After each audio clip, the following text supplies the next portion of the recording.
ਸਤਿ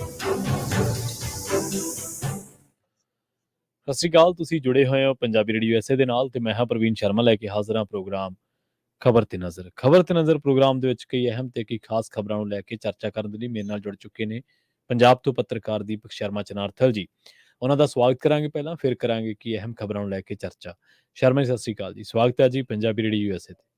ਸਤਿ ਸ਼੍ਰੀ ਅਕਾਲ ਪ੍ਰਵੀਨ ਜੀ, ਸਾਰੇ ਦਰਸ਼ਕਾਂ ਨੂੰ ਸਰੋਤਿਆਂ ਨੂੰ ਮੇਰੀ ਪਿਆਰ ਭਰੀ ਸਤਿ ਸ਼੍ਰੀ ਅਕਾਲ ਜੀ।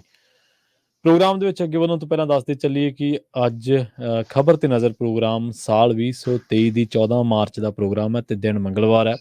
ਪ੍ਰੋਗਰਾਮ ਨੂੰ ਸਪਾਂਸਰ ਕਰਦੇ ਨੇ ਖਾਲਸਾ ਇੰਸ਼ੋਰੈਂਸ ਏਜੰਸੀ ਵਾਲੇ, ਜਿਨ੍ਹਾਂ ਤੁਸੀਂ ਹਰ ਤਰੀਕੇ ਦੀ ਇੰਸ਼ੋਰੈਂਸ ਲੈ ਸਕਦੇ ਹੋ। ਇੰਸ਼ੋਰੈਂਸ ਬਾਰੇ ਪਤਾ ਕਰਨ ਦੇ ਲਈ ਉਹਨਾਂ ਦਾ ਨੰਬਰ ਹੈ 408-272-2500। ਕਵਰ ਕੈਲੀਫੋਰਨੀਆ, ਓਬਾਮਾ ਕੇਅਰ ਤੇ ਮੈਡੀਕੇਅਰ ਨੂੰ ਲੈ ਕੇ ਅਮਰੀਕਾ ਭਰ ਦੇ ਵਿੱਚ ਇਹ ਸੇਵਾਵਾਂ ਦਿੰਦੇ ਨੇ। ਇਹਨਾਂ ਸੇਵਾਵਾਂ ਦਾ ਲਾਭ ਉਠਾਉਣ ਦੇ ਲਈ ਅੱਜ ਹੀ ਡਾਇਲ ਕਰੋ 408-272-2500। ਟਰਕੀਅਨ ਇਮੀਗ੍ਰੇਸ਼ਨ ਲਾ ਫਰਮ ਵਾਲੇ ਜੇ ਟਰਕੀਅਨ ਅਟਾਰਨੀ ਟਰਕੀਅਨ ਦੇ ਨਾਲ ਤੁਸੀਂ ਯੂਐਸ ਇਮੀਗ੍ਰੇਸ਼ਨ ਬਾਬਤ ਕੋਈ ਵੀ ਸਲਾਹ ਕਰਨੀ ਹੈ, ਕੋਈ ਸਵਾਲ ਪੁੱਛਣਾ, ਤੇ ਉਹਨਾਂ ਦਾ ਨੰਬਰ ਹੈ 415-909-0503। ਗੁਰਦੀਪ ਸਿੰਘ ਬਿਰਦੀ ਕਲੋਵੇ, ਸਤਨਾਮ ਸਿੰਘ ਸ਼ੇਰਗਿੱਲ ਸਿਲਮਾ, ਜਗਤਾਰ ਸਿੰਘ ਅਨੰਦਪੁਰੀ ਫਰੀਮੌਂਟ, ਮਨਦੀਪ ਸਿੰਘ ਸੈਨ ਹੋਜ਼ੇ, ਮਨਜੀਤ ਸਿੰਘ ਸੈਨ ਹੋਜ਼ੇ। ਇਹਨਾਂ ਸਾਰੇ ਹੀ ਸਪਾਂਸਰ ਦਾ ਬਹੁਤ ਬਹੁਤ ਧੰਨਵਾਦ। ਤੇ ਜੇਕਰ ਤੁਸੀਂ ਵੀ ਇਹਨਾਂ ਪ੍ਰੋਗਰਾਮਾਂ ਨੂੰ ਸਪਾਂਸਰ ਕਰਨਾ ਚਾਹੁੰਦੇ ਹੋ ਤਾਂ ਸਟੂਡੀਓ ਦਾ ਨੰਬਰ ਹੈ 408-272-5200। ਸ਼ਰਮਾ ਜੀ, ਖਬਰਾਂ ਦੇ ਵੱਲ ਆਈਏ ਤੇ ਸ਼ੁਰੂਆਤ ਕਰੀਏ ਸ਼ਰਾਬ ਪਾਲਿਸੀ ਤੋਂ। ਸ਼ਰਾਬ ਪਾਲਿਸੀ ਬਾਰੇ ਤੁਸੀਂ ਤਫਸੀਲ ਦੇ ਵਿੱਚ ਕਾਫੀ ਵਾਰ ਜ਼ਿਕਰ ਕੀਤਾ। ਜਦੋਂ ਕਰੋਨਾ ਸੀਗਾ ਸ਼ਰਮਾ ਜੀ, ਤੁਹਾਨੂੰ ਯਾਦ ਹੋਣਾ ਹੈ, ਸ਼ਰਾਬ ਦੇ ਠੇਕੇ ਪਹਿਲੋਂ ਪਹਿਲ ਖੋਲੇ ਸੀ, ਕਹਿੰਦੇ ਇਹਦੇ ਬਿਨਾਂ ਚੱਲਣਾ ਨਹੀਂ ਕੰਮ, ਮਾਲੀਆ ਚਾਹੀਦਾ ਸਰਕਾਰ ਨੂੰ। ਬਹੁਤ ਆਲੋਚਨਾ ਹੋਈ ਸੀ ਖੈਰ, ਪਰ ਹੁਣ ਇੱਕ ਜਿਹੜੀ ਗੱਲ ਸੁਣਨ ਦੇ ਵਿੱਚ ਆ ਰਹੀ ਹੈ ਉਹ ਇਸ ਤੋਂ ਵੀ ਹੋ ਸਕਦਾ ਹੈ 4 ਰਤੀਆਂ ਗਾਂ ਦੀ ਹੋਵੇ। ਕਹਿੰਦੇ ਪੰਜਾਬ ਦੇ ਵਿੱਚ ਠੇਕੇ ਤਾਂ ਠੇਕੇ, ਸ਼ਰਾਬ ਦੀਆਂ ਖਾਸ ਦੁਕਾਨਾਂ ਵੀ ਖੁੱਲਣਗੀਆਂ। ਬਿਲਕੁਲ ਜੀ, ਬਦਲਾਅ ਵਾਲੀ ਸਰਕਾਰ ਹੈ ਤੇ ਕੁਝ ਬਦਲਿਆ ਹੋਇਆ ਨਜ਼ਰ ਤਾਂ ਆਵੇ ਜੀ। ਸੋ ਬਦਲਿਆ ਹੋਇਆ ਨਜ਼ਰ ਆਉਣ ਦਾ ਤਰੀਕਾ ਹੀ ਹੈ ਕਿ ਸ਼ਰਾਬ ਦੇ ਠੇਕੇ ਤਾਂ ਪਹਿਲੀਆਂ ਸਰਕਾਰਾਂ ਨੇ ਵੀ ਖੋਲੇ ਸੀ, ਅਸੀਂ ਨਵਾਂ ਕੀ ਕੀਤਾ। ਇਸ ਲਈ ਅਗਲੇ ਪਹਿਲਾਂ ਨਵੀਂ ਪਾਲਿਸੀ ਲਿਆਏ, ਫਿਰ ਉਸ ਨਵੀਂ ਨੂੰ ਹਟਾ ਕੇ ਹੋਰ ਨਵੀਂ ਲਿਆਏ, ਤੇ ਹੁਣ ਉਸ ਨਵੀਂ ਦੇ ਤਹਿਤ ਕਹਿੰਦੇ ਕਿ ਪੰਜਾਬ 'ਚ ਠੇਕੇ ਦਾ ਠੇਕੇ, ਅਸੀਂ ਸ਼ਰਾਬ ਦੀਆਂ ਦੁਕਾਨਾਂ ਵੀ ਖੋਲ ਦੇਣੀਆਂ, ਔਰ ਦੁਕਾਨਾਂ ਵੀ ਇਹੋ ਜਿਹੀਆਂ ਕਿ ਉਹਦੇ ਮੂਹਰੇ ਸ਼ੋਰੂਮ ਵੀ ਕਹਿੰਦੇ ਫਿੱਕੇ ਪੈ ਜਾਣਗੇ।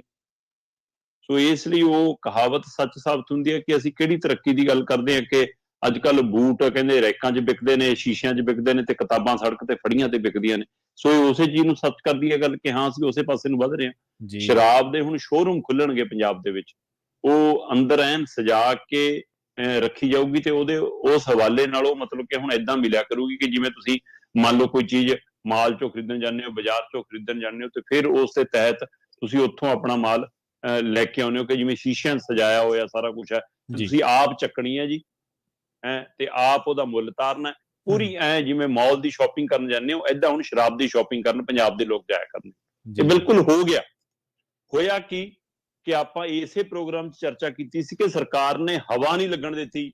ਚੱਲ ਰਹੇ ਬਜਟ ਸੈਸ਼ਨ ਦੇ ਰੋਲੇ ਰੋਪੇ ਦੇ ਵਿੱਚ ਹੀ ਐਨ ਆਰਾਮ ਨਾਲ ਚੱਕ ਕੇ ਚੁੱਪ ਕਰਕੇ ਪੁਰਾਣੀ ਦਿੱਲੀ ਵਾਲੀ ਪਾਲਿਸੀ ਜਿਹੜੀ ਆਈ ਸੀ, ਜਿਹੜੀ ਵਿਵਾਦਾਂ 'ਚ ਘਿਰ ਗਈ ਸੀ, ਜਿਹਦੇ ਕਾਰਨ ਮਨੀਸ਼ ਸਿਸੋਦੀਆ ਵਰਗੇ ਗ੍ਰਿਫਤਾਰ ਹੋ ਗਏ ਸੀ, ਉਹ ਸਾਰੀ ਪਾਲਿਸੀ ਨੂੰ ਚੁੱਪ ਕਰਕੇ ਰੱਦੀ ਟੋਕਰੀ ਸਿੱਟ ਕੇ ਨਵੀਂ ਪਾਲਿਸੀ ਲਿਆਂਦੀ ਤੇ ਉਹਨੂੰ ਪਾਸ ਕਰ ਲਿਆ ਜੀ। ਤੇ ਉਹ ਪਾਸ ਹੋਈ ਪਾਲਿਸੀ ਤੇ ਕੱਲ ਮੰਗਲਵਾਰ ਨੂੰ, ਭਾਰਤੀ ਸਮੇਂ ਦੇ ਦਿਨ ਮੰਗਲਵਾਰ ਨੂੰ, ਪੰਜਾਬ ਦੇ ਰਾਜਪਾਲ ਰੋਹਿਤ ਨੇ ਮੋਹਰ ਲਾਤੀ ਜੀ। ਠੀਕ ਹੈ। ਤੇ ਜਿੱਦਾਂ ਹੀ ਉਹ ਮੋਹਰ ਲੱਗੀ, ਉਹਦੇ ਨਾਲ ਇਹ ਸਾਫ਼ ਹੋ ਗਿਆ ਕਿ ਲਓ ਪੰਜਾਬੀਓ, ਹੁਣ ਤੁਹਾਡੇ ਲਈ ਦਾਰੂ ਸਸਤੀ, ਲਓ ਪੰਜਾਬੀਓ ਤੁਹਾਡੇ ਲਈ ਹੁਣ ਬੀਅਰ ਸਸਤੀ, ਲਓ ਪੰਜਾਬੀਓ ਤੁਹਾਡੇ ਲਈ ਰਾਤ ਨੂੰ 12 ਵਜੇ ਤੱਕ ਠੇਕੇ ਖੋਲੇ, ਲਓ ਪੰਜਾਬੀਓ ਠੇਕਾ ਬੰਦ ਆ ਤਾਂ ਦੁਕਾਨ ਖੁੱਲੀ ਆ, ਸ਼ੋਰੂਮ ਤੇ ਜਾ ਕੇ ਲਿਆਓ। ਠੀਕ ਹੈ। ਅਸਲ 'ਚ ਸਰਕਾਰ ਇਹ ਚਾਹੁੰਦੀ ਆ ਕਿ ਕੋਈ ਬਚ ਨਾ ਜਾਵੇ, ਜਿਹੜਾ ਠੇਕੇ ਤੇ ਜਾਣੋ ਨਾ ਜਾਵੇ, ਜਾਂ ਜਿਹਨੂੰ ਲੱਗਦਾ ਕਿ ਯਾਰ ਮੈਨੂੰ ਕੋਈ ਦੇਖ ਲੂਗਾ, ਉਹ ਬੰਦਾ ਜੇ ਦਾਰੂ ਪੀਣੋਂ ਬਚਦਾ ਤਾਂ ਉਹ ਵੀ ਨਾ ਬਚੇ, ਉਹ ਦਾਰੂ ਲੈ ਲਵੇ। ਕਿਸੇ ਤਰ੍ਹਾਂ ਹਰੇਕ ਦੇ ਮੂੰਹ 'ਚ ਦਾਰੂ ਪਾਉਣੀ ਆ ਤਾਂ ਕਿ ਸਾਨੂੰ ਪੈਸਾ ਚਾਹੀਦਾ ਬਸ। ਠੀਕ ਹੈ। ਸੋ ਇਹ ਸਰਕਾਰ ਹੈ, ਇਸ ਲਈ ਇਹ ਉਹਨਾਂ ਲੋਕਾਂ ਲਈ ਹੈ। ਸਰਕਾਰ ਦੀ ਨਜ਼ਰ ਹੁਣ ਇਸ ਚੀਜ਼ ਦੇ ਉੱਤੇ ਹੈ ਕਿ ਜੇ ਕੋਈ ਕੁੜੀ ਜਾ ਕੇ ਠੇਕੇ ਤੋਂ ਦਾਰੂ ਨਹੀਂ ਖਰੀਦ ਸਕਦੀ, ਉਹ ਦੁਕਾਨ ਤੋਂ ਖਰੀਦ ਸਕਦੀ ਹੈ। ਜੇਕਰ ਕੋਈ ਨੌਜਵਾਨ ਮੁੰਡਾ ਕਿ ਇੱਥੋਂ ਸਾਡੇ ਪਿੰਡ ਵਾਲੇ ਲੰਘਦੇ ਨੇ, ਇੱਥੋਂ ਸਾਡੇ ਇਲਾਕੇ ਵਾਲੇ ਨੇ, ਮੇਰੇ ਪਛਾਣ ਵਾਲੇ ਨੇ, ਉਹ ਉੱਥੇ ਨਹੀਂ ਜਾ ਸਕਦਾ ਤਾਂ ਉਹ ਸ਼ਹਿਰ 'ਚ ਜਾ ਕੇ ਦੁਕਾਨ ਤੋਂ ਖਰੀਦ ਸਕਦਾ, ਦੁਕਾਨ ਖੁੱਲੂਗੀ ਜੀ। ਮਤਲਬ ਐਂ ਚਮਕੂਗਾ ਕਿ ਜਿਵੇਂ ਤੁਸੀਂ ਕੋਈ ਮਾਲ ਖੋਲਿਆ ਹੋਵੇ। ਸੋ ਇਸ ਪਾਲਿਸੀ ਨੂੰ ਮਨਜ਼ੂਰੀ ਦਿੱਤੀ ਹੈ। ਅਸਲ 'ਚ ਪ੍ਰਵੀਨ ਜੀ, ਦਿੱਲੀ ਵਾਲੀ ਪਾਲਿਸੀ ਪੰਜਾਬ 'ਚ ਲਾਗੂ ਹੋਈ ਸੀ 1 ਜੁਲਾਈ ਨੂੰ, ਔਰ ਉਸ ਨੂੰ ਫਿਰ ਚੁਣੌਤੀ ਮਿਲੀ। ਚੁਣੌਤੀ ਮਿਲਣ ਦੇ ਦੌਰਾਨ ਹੀ ਇਹਨਾਂ ਨੇ ਲਾਗੂ ਵੀ ਕਰਤੀ, ਦਮ ਵੀ ਭਰਿਆ ਕਿ ਅਸੀਂ ਦੁੱਗਣੀ ਕਮਾਈ ਕਰ ਲਈ। ਪਰ ਜਦੋਂ ਦਿੱਲੀ ਦੇ ਵਿੱਚ ਮਨੀਸ਼ ਸਿਸੋਦੀਆ ਘਿਰੇ, ਇਹਨਾਂ ਦੇ ਅਧਿਕਾਰੀ ਘਿਰੇ, ਤੇ ਹੁਣ ਕੇਜਰੀਵਾਲ ਤੱਕ ਜਾਰੀ ਹੈ ਚਰਚਾ ਤੇ ਪੰਜਾਬ ਆਉਣ ਦੀ ਚਰਚਾ, ਉਸ ਸਭ ਦੇ ਦਰਮਿਆਨ ਉਹਨੇ 8 ਮਾਰਚ ਨੂੰ ਕੈਬਨਿਟ ਦੀ ਬੈਠਕ ਬੁਲਾ ਕੇ ਉਸ ਹਮ, ਪਾਲਿਸੀ ਨੂੰ ਲਾਂਭੇ ਕਰਕੇ ਨਵੀਂ ਪਾਲਿਸੀ ਲਿਆਂਦੀ ਠੀਕ ਹੈ। ਤੇ ਉਸ ਪਾਲਿਸੀ ਨੂੰ ਮੰਗਲਵਾਰ ਨੂੰ ਪ੍ਰੋਹਿਤ ਨੇ ਮਨਜ਼ੂਰੀ ਦਿੱਤੀ। ਹੁਣ ਇਸ ਦੇ ਵਿੱਚ ਵੈਟ ਘਟਾਇਆ, ਵੈਟ ਘਟਾਉਣ ਨਾਲ ਥੋੜੀ ਜੀ ਦਾਰੂ ਔਰ ਬੀਅਰ ਸਸਤੀ ਹੋ ਜਾਣੀ ਹੈ। ਫਿਰ ਇਹਦੇ ਵਿੱਚ ਜਿਹੜਾ ਗਊ ਸੈਸ ਸੀ ਉਹਨੂੰ ਬਦਲ ਕੇ ਥੋੜਾ ਜਿਹਾ ਇੱਕ ਈਵੀ ਸੈਸ ਕਹਿੰਦੇ ਆ ਉਹਨੂੰ, ਕਲੀਨ 에ਅਰ ਸੈਸ, ਠੀਕ ਹੈ। ਉਹ ਲਾਇਆ। ਸੋ ਜੇ ਗਊ ਸੈਸ ਘਟਿਆ ਤੇ ਇਹ ਸੈਸ ਵਧਿਆ ਤੇ ਉਹਦੇ ਵਿਚਾਲੇ ਵੀ ਥੋੜਾ ਜਿਹਾ ਕਹਿੰਦੇ ਗੈਪ ਰਹਿ ਗਿਆ, ਇਹਦੇ ਕਾਰਨ ਇਹ ਵੀ ਸਸਤਾ ਹੋ ਜਾਣਾ। ਸੋ ਸੈਸ ਵੀ ਘਟਿਆ ਕੁਛ, ਸੋ ਵੈਟ ਘਟਾਇਆ, ਸੈਸ ਘਟਾਇਆ ਤੇ ਫਿਰ ਇਹਦੇ ਨਾਲ ਹੁਣ ਮਤਲਬ ਕਿ ਠੇਕਿਆਂ ਦੇ ਬਰਾਬਰ ਦੁਕਾਨਾਂ ਖੋਲਣ ਦੀ ਕਵਾਇਦ, ਤੇ ਰਾਤ ਨੂੰ 12 ਵਜੇ ਤੱਕ ਠੇਕੇ ਖੁੱਲੇ ਰਹਿਣਗੇ। ਹੁਣ ਠੇਕੇ ਵਾਲਿਆਂ ਨੂੰ ਇਹ ਖੁਸ਼ ਕਰਨ ਲਈ ਕਿ ਤੁਹਾਡੇ ਠੇਕਿਆਂ ਦਾ ਸਮਾਂ ਵਧਾਤਾ, 12 ਵਜੇ ਤੱਕ ਖੋਲੋ। ਪਰ ਠੇਕੇ ਵਾਲਿਆਂ ਨੂੰ ਫਿਰ ਨਵਾਂ ਫਿਕਰ ਖੜਾ ਹੋ ਗਿਆ ਪ੍ਰਵੀਨ ਜੀ, ਕਿ ਜੇ ਦੁਕਾਨਾਂ ਖੁੱਲ ਗਈਆਂ ਕੱਲ ਨੂੰ ਲੋਕ ਦੁਕਾਨਾਂ ਤੇ ਜਾਣ ਲੱਗ ਗਏ, ਫਿਰ ਠੇਕੇ ਅਸੀਂ ਲਏ ਨੇ ਜਿਹੜੇ, ਅਸੀਂ ਤਾਂ ਉਹਦੇ ਪੈਸੇ ਤਾਰਨੇ ਆ। ਹਾਂ ਬਿਲਕੁਲ, ਕਿਤੇ ਸਾਡੇ ਲਈ ਨਵੀਂ ਮੁਸੀਬਤ ਤਾਂ ਨਹੀਂ। ਸੋ ਕੀ ਇਹ ਠੇਕੇ ਜਿਨ੍ਹਾਂ ਦੇ ਬੋਲੀਆਂ ਤੇ ਲਈ ਉਹਨਾਂ ਨਾਲ ਧੋਖਾ ਤਾਂ ਨਹੀਂ? ਔਰ ਦੁਕਾਨਾਂ ਵਾਲਾ ਕ੍ਰਾਈਟੇਰੀਆ ਅਜੇ ਸਾਫ਼ ਨਹੀਂ ਹੋਇਆ ਕਿ ਉਹ ਖੁੱਲਣੀਆਂ ਕਿਸ ਆਧਾਰ ਤੇ ਨੇ, ਉਹਨਾਂ ਨੂੰ ਲਾਇਸੈਂਸ ਕਿਵੇਂ ਮਿਲਣਾ? ਕੀ ਥੋਕ ਦੇ ਵਪਾਰੀ ਨੇ ਜਿਹੜੇ ਸਪਲਾਇਰ ਨੇ ਸਿੱਧੇ ਉਹਨਾਂ ਰਾਹੀਂ ਖੁੱਲਣੀ ਹੈ, ਜਾਂ ਇਸੇ ਤਰ੍ਹਾਂ ਉਹਨਾਂ ਦੀ ਨਿਲਾਮੀ ਹੋਊਗੀ, ਜਾਂ ਇਹ ਸਰਕਾਰ ਸਿੱਧੀ ਕਿਸੇ ਨੂੰ ਲਾਇਸੈਂਸ ਦੇ ਸਕਦੀ ਆ? ਉਹ ਕਿਹਦੀਆਂ ਖੁੱਲਣੀਆਂ ਨੇ? ਫਿਰ ਉੱਥੇ ਵੀ ਕੋਈ ਇਹ ਤਾਂ ਨਹੀਂ ਹੋਊਗਾ ਕਿ ਜਿਵੇਂ ਆਮ ਆਦਮੀ ਪਾਰਟੀ ਨੇ ਆਪਣੀ ਮਰਜ਼ੀ ਦੇ ਚੇਅਰਮੈਨ ਲਾਏ ਕੇ ਦਿੱਲੀ ਤੋਂ ਲਿਆ ਕੇ ਲਾਤੇ, ਦਿੱਲੀ ਤੋਂ ਲਿਆ ਕੇ ਕੰਪਨੀ ਉਡੇ ਤੇ ਕੱਲ ਨੂੰ ਦਿੱਲੀ ਤੋਂ ਲਿਆ ਕੇ ਸ਼ਰਾਬ ਦੀਆਂ ਦੁਕਾਨਾਂ ਤੇ ਬਿਠਾ ਦੇਣ ਬੰਦੇ, ਕਿ ਕਮਾਓ ਤੁਸੀਂ ਵੀ ਪੈਸੇ ਇੱਥੇ। ਸੋ ਅਜੇ ਇਹ ਸ਼ੰਕੇ ਸ਼ੋਭੇ ਖੜੇ ਨੇ, ਪਰ ਇਸ ਸ਼ੰਕੇ ਸ਼ੋਭਿਆਂ ਦੇ ਨਾਲ ਤੁਸੀਂ ਇੱਕ ਪਹਿਲੂ ਜਿਹੜਾ ਮੇਰੇ ਗੌਰ ਚ ਆਉਂਦਾ ਕਿ ਪਿਛਲੀ ਵਾਰ ਹੁਣ ਤੱਕ ਪ੍ਰਵੀਨ ਜੀ ਕੀ ਸੀਗਾ ਕਿ ਚੰਡੀਗੜ੍ਹ ਚ ਦਾਰੂ ਸਸਤੀ ਹੁੰਦੀ ਸੀ, ਪੰਜਾਬ ਚ ਮਹਿੰਗੀ ਹੁੰਦੀ ਸੀ। ਸੋ ਚੰਡੀਗੜ੍ਹ ਤੋਂ ਵੱਡੀ ਮਾਤਰਾ ਚ ਦਾਰੂ ਦਾ ਧੰਦਾ ਚੱਲਦਾ ਰਿਹਾ, ਗੈਰ ਕਾਨੂੰਨੀ ਦਾਰੂ ਖਰੀਦ ਕੇ ਪੰਜਾਬ ਚ ਜਾਂਦੀ ਰਹੀ। ਹਿਮਾਚਲ ਚ ਕਈ ਵਾਰ ਸਸਤੀ ਹੁੰਦੀ ਸੀ ਤਾਂ ਹਿਮਾਚਲ ਵਾਲੇ ਪਾਸੇ ਲੋਕ ਖਰੀਦ ਕੇ ਲਿਆਉਂਦੇ ਰਹੇ। ਪਰ ਜਦੋਂ ਆ ਦਿੱਲੀ ਵਾਲੀ ਪਾਲਿਸੀ ਇਹ ਲਿਆਏ ਨੇ, ਉਹਦੇ ਨਾਲ ਚੰਡੀਗੜ੍ਹ ਔਰ ਪੰਜਾਬ ਦੇ ਰੇਟ ਲਗਭਗ ਬਰਾਬਰ ਹੋ ਗਏ ਸੀ। ਉਹਦੇ ਨਾਲ ਇਹ ਜ਼ਰੂਰ ਲੱਗਿਆ ਕਿ ਲੈ ਵੀ ਹੁਣ ਇਹ ਰੁਕ ਜਾਊਗਾ, ਘੱਟੋ ਘੱਟ ਪੰਜਾਬ ਦੀ ਸੇਲ ਵੱਧ ਜਾਣੀ ਹੈ ਦਾਰੂ ਦੀ। ਤੇ ਪਰ ਹੁਣ ਕੀ ਹੋਇਆ, ਉਹਦਾ ਅਸਰ ਚੰਡੀਗੜ੍ਹ 'ਚ ਸਾਫ਼ ਦੇਖਣ ਨੂੰ ਮਿਲ ਰਿਹਾ। ਇਸ ਵਾਰ ਚੰਡੀਗੜ੍ਹ ਨੇ 95 ਠੇਕੇ ਕੱਢੇ ਬੋਲੀ ਤੇ ਉਹਨਾਂ ਦੇ ਵਿੱਚੋਂ ਪ੍ਰਵੀਨ ਜੀ 52 ਠੇਕਿਆਂ ਤੇ ਕਿਸੇ ਨੇ ਬੋਲੀਓ ਨਹੀਂ ਲਾਈ, ਬਿੱਡੇ ਨਹੀਂ ਲਾਈ। 95 ਚੋਂ 52 ਠੇਕਿਆਂ ਤੇ ਲੋਕ ਆਇਓ ਨਹੀਂ ਗਏ ਬੋਲੀ ਦੇਣ ਲਈ, ਜਿਨ੍ਹਾਂ 'ਚ ਧਨਾਸ ਦਾ ਠੇਕਾ ਜਿਹੜਾ ਸਭ ਤੋਂ ਮਹਿੰਗਾ ਵਿਕਦਾ, ਉਹਦੀ ਵੀ ਕਿਸੇ ਨੇ ਇਸ ਵਾਰ ਬੋਲੀ ਨਹੀਂ ਲਾਈ। ਕੀ ਉਹਨਾਂ ਨੂੰ ਇਹ ਲੱਗਦਾ ਕਿ ਸਾਡਾ ਮਾਲ ਹੁਣ ਪੰਜਾਬ ਨੂੰ ਨਹੀਂ ਜਾਣਾ, ਸਾਡਾ ਮਾਲ ਘੱਟ ਵਿਕਣਾ, ਇਸ ਲਈ ਅਸੀਂ ਇੱਥੇ? ਪਰ ਹੁਣ ਆ ਜਿਹੜੀ ਨਵੀਂ ਪਾਲਿਸੀ ਪੰਜਾਬ ਨੇ ਖੋਰ ਲਿਆਉਂਦੀ, ਜਿਹੜੀ ਮੰਗਲਵਾਰ ਨੂੰ ਕੱਲ ਮੋਹਰ ਲੱਗੀ ਆ, ਜਿਹਦੇ ਨਾਲ ਇਹ ਗੱਲ ਸਾਫ਼ ਹੋਊਗੀ ਕਿ ਅਸੀਂ ਸ਼ਰਾਬ ਦੀਆਂ ਨਵੀਆਂ ਦੁਕਾਨਾਂ ਖੋਲਣੀਆਂ ਨੇ। ਔਰ ਪ੍ਰਵੀਨ ਜੀ ਸਰਕਾਰ ਨੇ ਸਾਫ਼ ਕਰਤਾ ਕਿ ਪਹਿਲੇ ਗੇੜ 'ਚ ਅਸੀਂ 77 ਦੁਕਾਨਾਂ ਖੋਲਣ ਜਾ ਰਹੇ ਹਾਂ। ਠੀਕ ਹੈ, ਪੂਰਾ ਤਿਆਰ ਹੈ, ਖਾਕਾ ਨਕਸ਼ਾ ਤਿਆਰ ਹੈ ਕਿ ਕਿਹੜੇ ਸ਼ਹਿਰ 'ਚ, ਕਿਹੜੇ ਕਸਬੇ 'ਚ ਕਿੱਥੇ ਦੁਕਾਨ ਖੋਲਣੀ ਆ। ਸੋ 77 ਦੁਕਾਨਾਂ, ਉਵੇਂ ਜਿਵੇਂ ਮੁਹੱਲਾ ਕਲੀਨਿਕ ਦਾ ਪ੍ਰਚਾਰ ਹੈ ਉਵੇਂ ਪ੍ਰਚਾਰ ਹੈ ਹੁਣ ਇਹ, ਕਿ ਪਹਿਲੇ ਪੜਾਅ 'ਚ 77 ਦੁਕਾਨਾਂ ਖੋਲਣੀਆਂ। ਹੁਣ ਜੇਕਰ ਪੰਜਾਬ ਦੀ ਪਾਲਿਸੀ ਦਾ ਅਸਰ ਚੰਡੀਗੜ੍ਹ ਦੇ ਠੇਕਿਆਂ ਤੇ ਪੈ ਗਿਆ ਤੇ ਉਹਦੇ ਨਾਲ ਸਾਨੂੰ ਪੰਜਾਬ ਦਾ ਹਿੱਤ ਨਜ਼ਰ ਆਉਂਦਾ ਹੈ।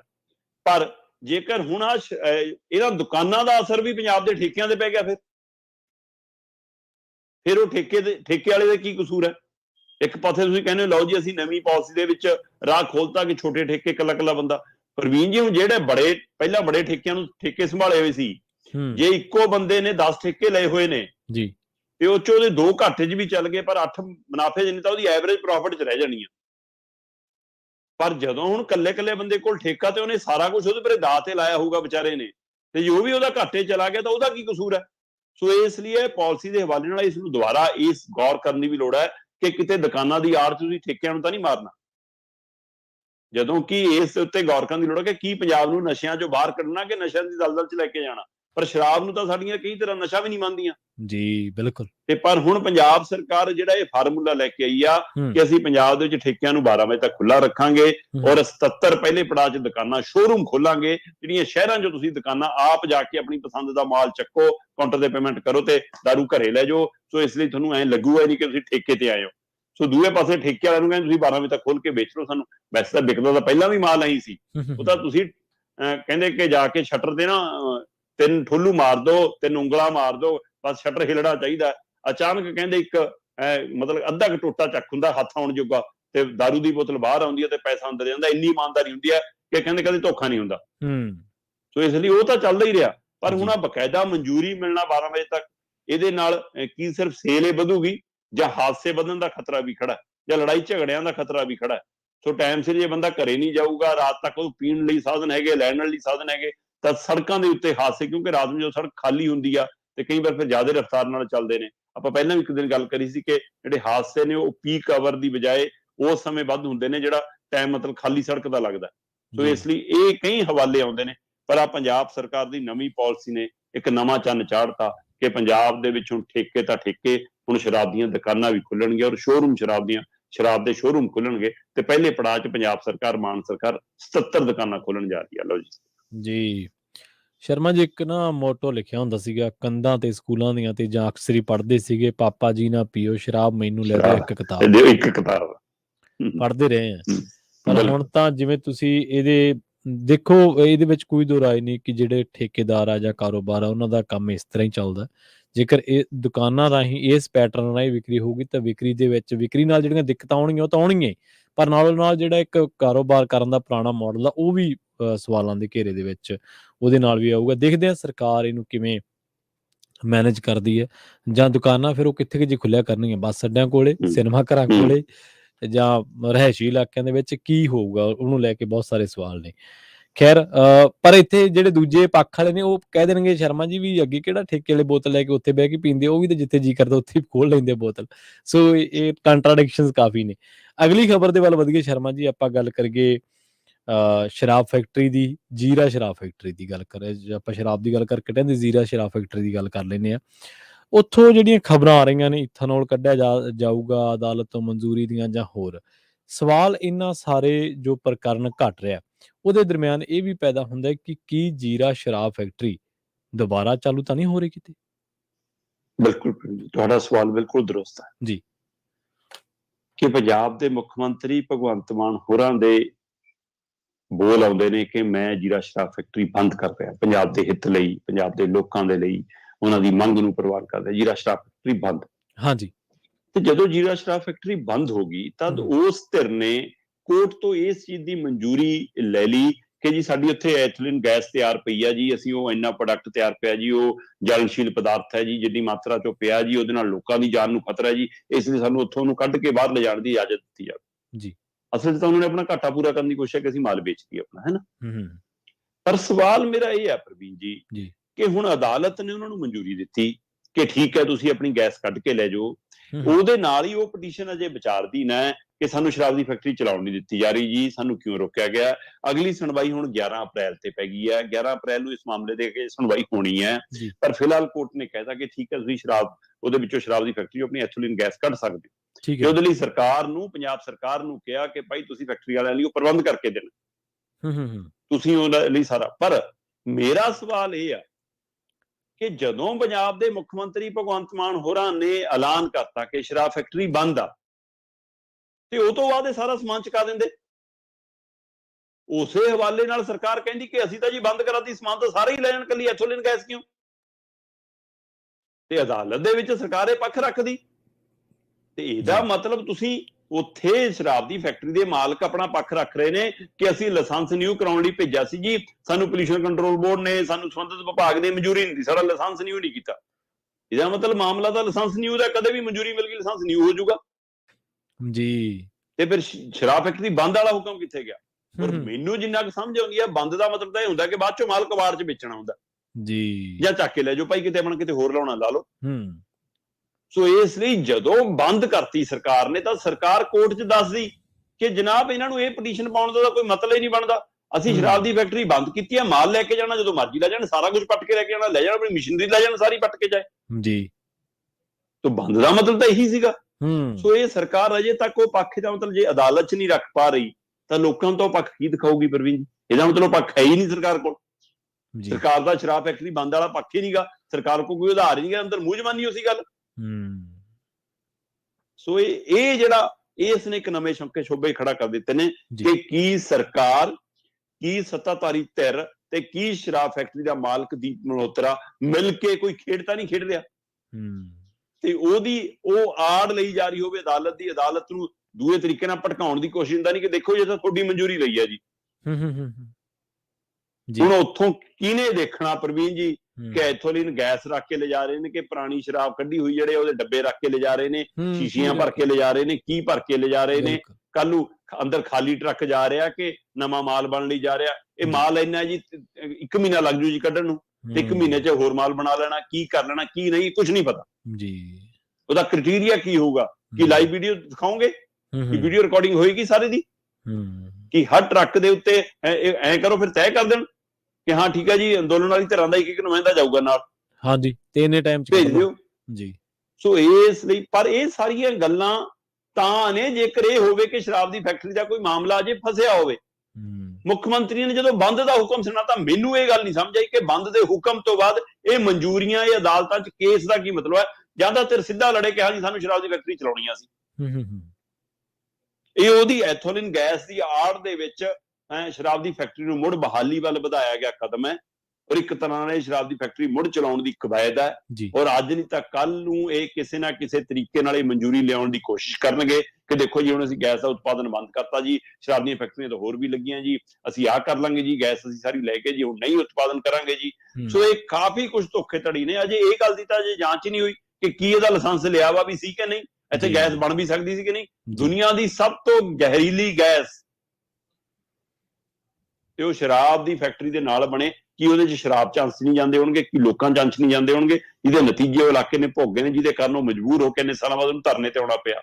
ਸੋ ਇਸ ਲਈ ਮੈਨੂੰ ਇਹਦੇ ਪਿੱਛੇ ਸ਼ਰਾਬ ਦੀ ਫੈਕਟਰੀ ਦੀ, ਸ਼ਰਾਬ ਦੀ ਫੈਕਟਰੀ ਦੇ ਮਾਲਕਾਂ ਦੀ ਔਰ ਸਰਕਾਰ ਦੀ ਮਨਸ਼ਾ ਸਾਫ਼ ਨਜ਼ਰ ਨਹੀਂ ਆਉਂਦੀ। ਇਹਦੇ ਪਿੱਛੇ ਇੱਕ ਨਵੀਂ ਸਾਜ਼ਿਸ਼ ਖੜੀ ਨਜ਼ਰ ਆਉਂਦੀ ਹੈ ਕਿ ਮੁੜ ਕੇ ਸ਼ਰਾਬ ਦੀ ਫੈਕਟਰੀ ਚਲਾਉਣ ਦੀ ਕਵਾਇਦ ਵੱਲ ਪੁੱਟਿਆ ਗਿਆ ਇੱਕ ਕਦਮ ਹੈ, ਤੇ ਉਹਦੇ ਲਈ ਅਦਾਲਤ ਦਾ ਸਹਾਰਾ ਲਿਆ ਜਾ ਰਿਹਾ, ਅਦਾਲਤ ਦੀ ਆੜ ਲਈ ਜਾ ਰਹੀ ਹੈ, ਤੇ ਅਦਾਲਤ ਦੇ ਵਿੱਚ ਤੱਥਾਂ ਨੂੰ ਤਰੋੜ ਮਰੋੜ ਕੇ ਪੇਸ਼ ਕੀਤਾ ਜਾ ਰਿਹਾ। ਇਹ ਸ਼ੰਕੇ ਸ਼ੋਭੇ ਖੜੇ ਨੇ। ਜੀ ਜੀ ਜੀ। ਅਗਲੀ ਖਬਰ ਦੇ ਵੱਲ ਵਧੀਏ ਸ਼ਰਮਾ ਜੀ, ਤੇ ਗੱਲ ਕਰੀਏ ਧੂਰੀ ਸ਼ੂਗਰ ਮਿੱਲ ਦੀ। ਇਹਨੂੰ ਬੰਦ ਕਰਨ ਦਾ ਲੱਗ ਗਿਆ ਨੋਟਿਸ, ਪਰ ਜਿਹੜੇ ਕਿਸਾਨ ਨੇ ਉਹ ਕਹਿੰਦੇ ਬੰਦ ਹੋਣ ਨਹੀਂ ਦੇਣੀ, ਉਹ ਚਾਲੂ ਰੱਖਣ ਤੇ ਅੜ ਗਏ ਨੇ। ਪ੍ਰਵੀਨ ਜੀ ਬਿਲਕੁਲ, ਮਤਲਬ ਕਿ ਤੁਸੀਂ ਇਹ ਦੇਖੋ ਕਿ ਸਰਕਾਰ ਜਾਂ ਮਿੱਲ ਮਾਲਕ ਜੀ ਹੈ ਇਸ ਗੱਲ ਵੱਲ ਵੱਧ ਰਹੇ ਹੋਣ ਕਿ ਅਸੀਂ ਆਪਣੀ ਮਿੱਲ ਬੰਦ ਕਰਕੇ ਚਲੇ ਜਾਣਾ, ਔਰ ਉਹ ਮਿੱਲ ਜਿਹਦੇ ਕੰਨੀ ਕਰੋੜਾਂ ਰੁਪਈਆ ਖੜਾ ਹੋਵੇ ਕਿਸਾਨਾਂ ਦਾ, ਤੇ ਬੇਸ਼ੱਕ ਉਹ ਅਦਾਇਗੀ ਦਾ ਵਾਅਦਾ ਏ, ਚਲੋ ਜੇ ਭੱਜ ਵੀ ਜਾਣਗੇ ਬੰਦ ਕਰਕੇ ਤਾਂ ਵੀ ਅਦਾਇਗੀ ਤਾਂ ਦੇਣੀ ਪੈਣੀ ਹੈ, ਚਾਹੇ ਅਦਾਲਤੀ ਹੁਕਮਾਂ ਨਾਲ ਮਿਲ ਜਵੇ, ਪੈਸੇ ਤਾਂ ਮਿਲ ਜਾਣੇ। ਪਰ ਤੁਸੀਂ ਕਿਸਾਨਾਂ ਦਾ ਹਈਆ ਦੇਖੋ ਕਿ ਜਿਹਨੇ ਪੈਸੇ ਦੇਣੇ ਸੀ ਤਾਂ ਵੀ ਚਾਹੁੰਦੇ ਆ ਕਿ ਉਹਦੀ ਦੁਕਾਨ ਚੱਲਦੀ ਰਹੇ ਜੀ, ਕਿ ਉਹਦੀ ਦੁਕਾਨ ਬੰਦ ਨਾ ਹੋਵੇ। ਕਾਰਨ ਪ੍ਰਵੀਨ ਜੀ ਸਿੱਧੇ 3 ਤੋਂ 4 ਜ਼ਿਲ੍ਹੇ ਪ੍ਰਭਾਵਿਤ ਹੁੰਦੇ ਨੇ ਜੇਕਰ ਧੂਰੀ ਸ਼ੂਗਰ ਮਿੱਲ ਬੰਦ ਹੁੰਦੀ ਹੈ। ਠੀਕ ਹੈ। ਇੱਕ ਪਾਸੇ ਸਰਕਾਰਾਂ, ਖਾਸ ਕਰ ਮੁੱਖ ਮੰਤਰੀ ਸਾਹਿਬ ਵੀ, ਸਾਡੇ ਹੁਣ ਵਾਲੇ ਵੀ ਦਮ ਭਰਦੇ ਰਹੇ ਨੇ ਕਿ ਬਦਲਵੀਂ ਖੇਤੀ ਕਰਨੀ ਆ ਜੀ, ਰਵਾਇਤੀ ਕਣਕ ਝੋਨੇ ਚੋਂ ਬਾਹਰ ਨਿਕਲਣਾ, ਤੇ ਆ ਜੇ ਸ਼ੂਗਰ ਮਿੱਲ ਬੰਦ ਕਰੋਗੇ ਤਾਂ ਉਸ ਇਲਾਕੇ, ਜਿੰਨੇ ਇਲਾਕੇ ਦੇ ਜਿੰਨੇ ਕਿਸਾਨ ਗੰਨਾ ਬੀਜਦੇ ਨੇ, ਫਿਰ ਉਹ ਕਾਹਦੇ ਪਰ ਆਉਣਗੇ? ਤੇ ਤੁਸੀਂ ਇਹਨਾਂ ਨੂੰ ਬਦਲਵੀਂ ਖੇਤੀ ਵੱਲ ਲਿਜਾ ਰਹੇ ਹੋ, ਜਾਂ ਬਦਲਵੀਂ ਖੇਤੀ ਜਿਹਨੇ ਰਾਹ ਚੁਣਿਆ ਸੀ ਉਹਨੂੰ ਵੀ ਹਟਾ ਰਹੇ ਹੋ? ਬਿਲਕੁਲ ਸਹੀ ਹੈ।